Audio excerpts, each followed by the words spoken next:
Well, Thomas, into a fourth straight quarter-final here in Miami, but that was an incredibly tight contest out there against Richard, wasn't it? Yeah, it was another very tough one, and I mean, he's a great opponent, and the tough conditions together with it, So it was a tough day in the office, but yeah, finally I made it through. It was a very difficult one, and that makes me feel even happier about it.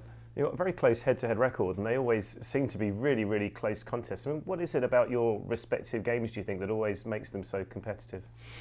Well, I think the reason of this is that our games are quite very different. I mean, he likes to use his spin a lot, open up the courts, and playing very variety in his game. And I'm just trying to come up with some aggressive style, and not every time it works, and once is the win for me, once for him, so that's why probably it is tight right now, and another very close match today. I mean, you mentioned the conditions earlier. It's certainly not as hot as it was the last couple of days. I mean, obviously, I guess that makes it slightly easier to play in, but is the ball sort of moving differently through the air as well today?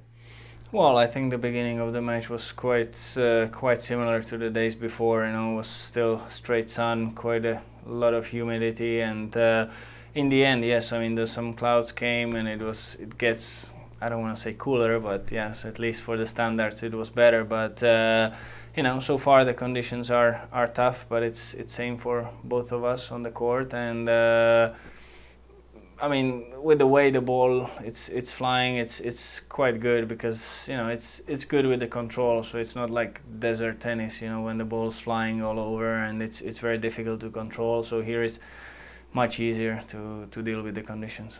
Well, it's a tough fourth round tie. It's going to be even more difficult in the quarterfinals. Either Novak or Dominic Thiem even awaits. What are your thoughts on those respective opponents? Yeah, I mean, they are both definitely the guys to look right now. I mean, what else to say about Novak? It's just really hunt on him, and so let's see who's going to win first, and no matter who it is, I mean, I'm just gonna have to really stick with my game. Try to play quite aggressive, quite still with a good portion of patience on the court, and yeah, just try to go for it. I mean, there is no time to wait for anything, and just try to do well.